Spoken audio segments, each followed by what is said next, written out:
Aos amados irmãos que assistem esse vídeo, a graça e a paz do Eterno e de nosso Senhor Jesus Cristo esteja presente na sua vida, esteja presente também na vida de sua família. Bom, esse sábado eu vou trazer aos irmãos a explicação de Apocalipse 14, que sem dúvida é um dos capítulos mais interessantes de Apocalipse, no sentido de compreender como vem a chuva serôdia.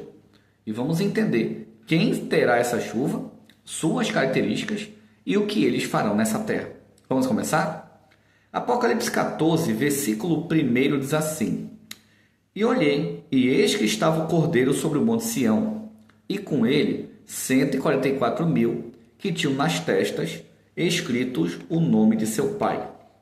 Então essa é a característica, que os 144.000, eles vão crer no Deus único e vão também crer em Jesus Cristo. E ouvi uma voz do céu, como de muitas águas, e como voz de um grande trovão, e ouvi uma voz de harpista que tocava como harpas. 3. E cantava um cântico novo diante do trono, diante dos 4 anciãos e dos seus animais. E ninguém podia aprender aquele cântico, senão os 144.000 que foram comprados da terra. Continuando. Estes são os que não foram contaminados com mulheres, porque são virgens. Vamos entender isso aqui. Mulher em profecia é igreja.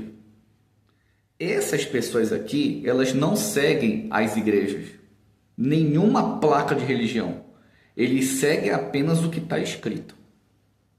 Eles não defendem igreja A, igreja B, igreja C, como muitas fazem por aí. Eles defendem apenas o que está escrito. O sola escritura verdadeiramente.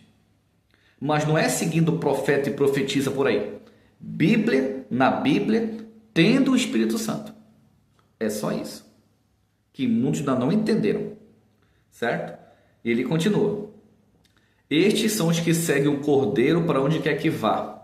Estes são que dentre os homens foram comprados como primícias para Deus e para o Cordeiro. O que aqui está dizendo? Eles não creem na Trindade.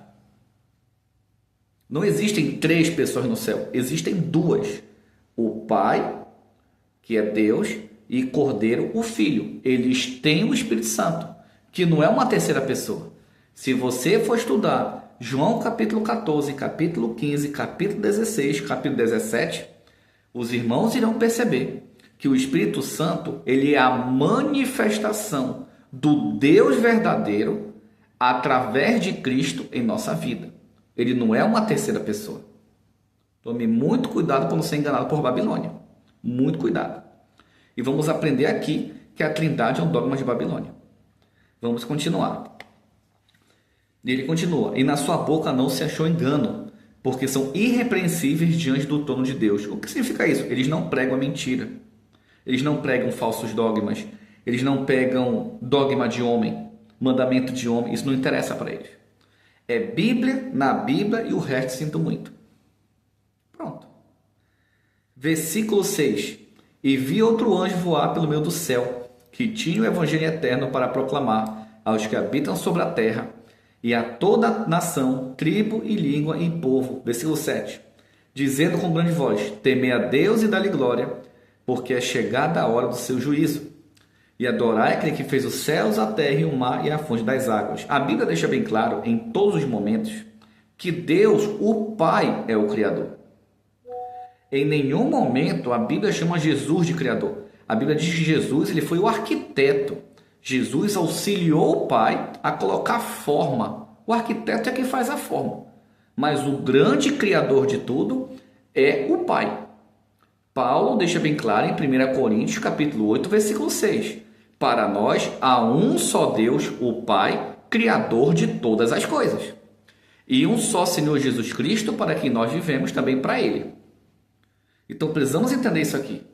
Os 144.000 não pregam Trindade, porque a Trindade na Bíblia não existe. Mateus 28, 19 foi um versículo que foi, infelizmente, traduzido de maneira errada e que muita gente é enganada por isso. Inclusive, irmãos, existe, eu vou colocar aqui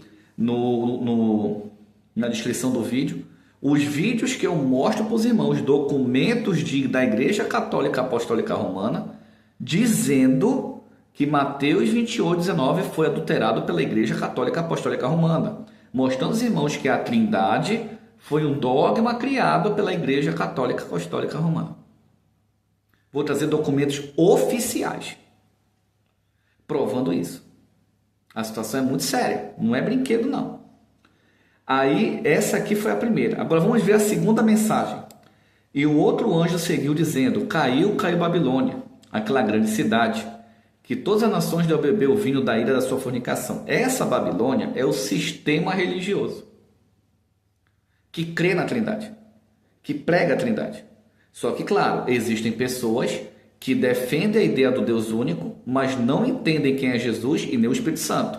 Eles deturpam a Cristo, deturpam o Espírito porque ainda não tiveram luz suficiente para isso ou nunca compreenderam. Existe a diferença. Existem muitas igrejas aí que não creem na Trindade, muitas não, mas poucas, mas a grande maioria delas até desmerecem Jesus Cristo. Isso já é demais.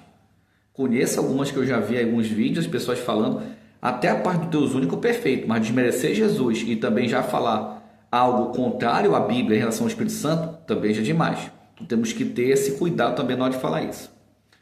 Agora, os 144 mil irão pregar que não existe Trindade, irão pregar o que é somente a Bíblia está dizendo, o que Deus realmente diz para o seu povo. Então, nesse momento, a máscara de Babilônia, ela cai.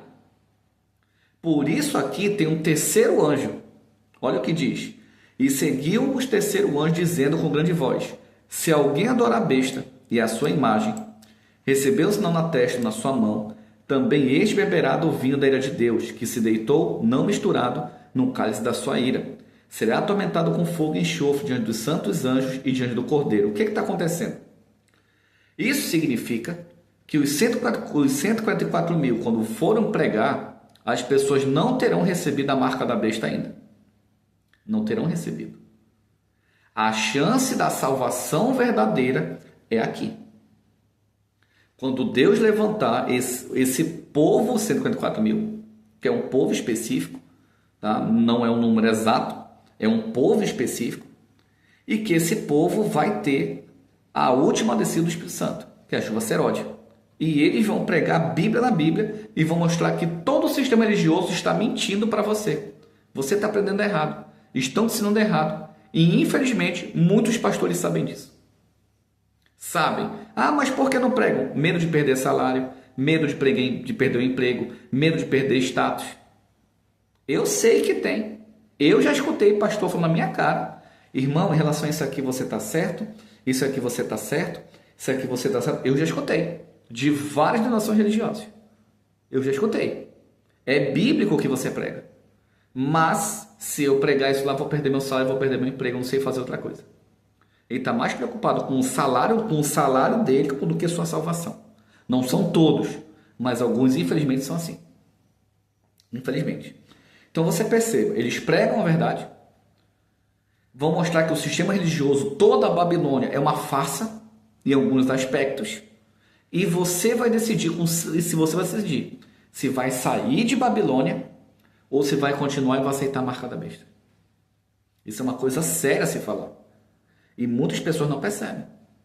Elas não entendem isso aqui. Né? E vamos ver agora, versículo 12. Aqui está a perseverança dos santos, os que guardam os mandamentos de Deus e a fé em Jesus.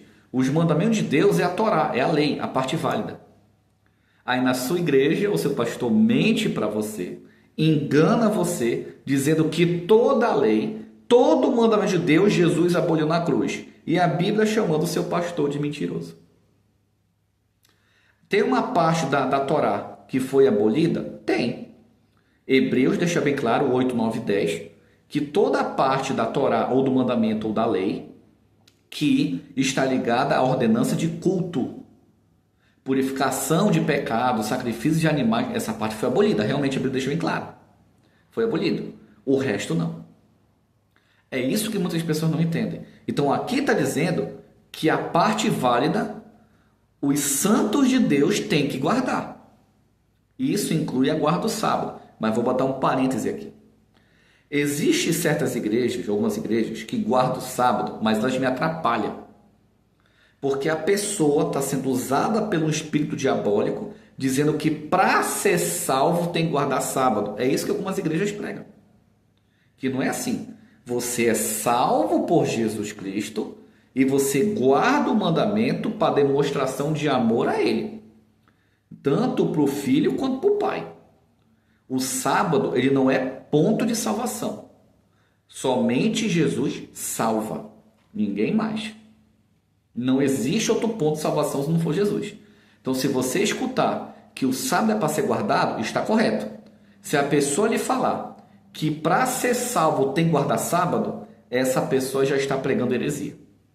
Por isso, no canal, eu nunca falei e nunca vou falar que sábado é ponto de salvação. Eu guardo sábado, mas ele não é ponto de salvação, ele não é mérito de salvação para isso. E um outro ponto, a Bíblia fala que sábado ela é um sinal. E outras igrejas pregam errado, é a falsa profetisa deles, diz errado, usada pela besta, que sábado é selo. Selo é Espírito Santo. Sinal, sábado. Tomem muito cuidado para você não ser enganado. Esse negócio de pregar a meia verdade, tome muito cuidado. Versículo 13. Eu ouvi uma voz do céu que me dizia, escreve, bem-aventurados os mortos que desde agora morrem no Senhor. Sim, diz o Espírito, para que descansem de seus trabalhos e as suas obras o seguem. Isso aqui é importante. As pessoas que foram mortas por causa do Evangelho, elas estão salvas. Elas estão salvas. Elas não estão no céu. É outro dogma que a gente ensina errado. A pessoa morre e vai para o céu. Não vai, não. Exceções foram. As pessoas estão enterradas. João capítulo 5, versículo 28 e 29. Chegará o momento que ouvirão a trombeta. Os que fizerem feito bem vão ressurreição da vida. Os que fizerem mal vão ressurgir para o juízo. Muita gente está dormindo. Ninguém está no céu, não. Tome muito cuidado para não ser enganado por esse povo também que é antibíblico. E eles serão salvos. Por que as obras os seguem? O bom testemunho. Sabe quando uma pessoa morre e fala assim, pô, cara, aquele cara era bacana, aquele cara era de Deus, aquele cara era isso. Isso é testemunho. Agora, Apocalipse 14, versículo 14, 15 e 16 diz assim, Jesus falou sobre isso aqui. A vindime a ceifa. Ele falou. Diz assim, e olhei, e eis que uma nuvem branca, e assentado sobre a nuvem um semelhante ao filho do homem, que tinha sobre a sua cabeça uma coroa de ouro e na sua mão uma foice aguda. E outro anjo saiu do templo, clamando em grande voz que estava sentado sobre a nuvem. Lança tua foice e ceifa. A hora de ceifar-te é vinda, porque já a colheita da terra está madura. E aquele que estava sentado sobre a nuvem meteu a foice à terra e a terra foi cegada. Então aqui nesse momento será separado o santo, o salvo, do não salvo. Ou seja, as pessoas vão estar vivas, algumas aceitaram a marca da besta e outras não. É nesse sentido. A pessoa vai estar viva, aceitou a marca da besta, perdeu a salvação. Esse é o juízo de Daniel 12, que as pessoas não entendem, porque ficam seguindo falso profetisa. Agora, Apocalipse 14, versículo 17 a 20, diz assim, para encerrarmos. E saiu do templo que está no céu outro anjo, o qual tinha uma foice aguda. E saiu do altar outro anjo que tinha um poder sobre fogo, e clamou com grande voz ao que tinha a foice aguda, dizendo, lança a tua foice aguda, e vindima os cachos da vinha da terra, porque já as uvas estão maduras. E o anjo lançou a foice na terra e vindimou, e as uvas da vinha da terra atirou-os no grande largar da ira de Deus. E o lagar foi pisado fora da cidade. Saiu o sangue do lagar até os freios dos cavalos, pelo espaço de 1.600 estádios. Então você percebe aqui que Jesus tira os seus. Jesus conhece os seus, ele vai separar os seus. O resto, Mateus 7,21, eu não te conheço. Ah, mas Senhor, eu expelia demônio. Não te conheço, afasta de mim, você pratica iniquidade. O que é praticar iniquidade? Não guarda a Torá, não guarda o mandamento. Se você não obedece a Deus, você pratica iniquidade. As pessoas não entendem. Ah, eu amo a Deus. Você obedece? Obedecer a Deus é demonstração de amor. Ah, mas eu não quero pecar. A Bíblia diz que o pecado é a transgressão da lei. E aí? Aí se você onde está, onde você frequenta, dizem que a lei é abolida, ou tem igreja que mudou a lei totalmente, e tem igreja que prega a lei pela metade, aí fica difícil. Entende, irmãos? É isso que temos que tomar cuidado. Meus irmãos, que Deus abençoe. Até nosso próximo estudo. Um ósculo santo a todos.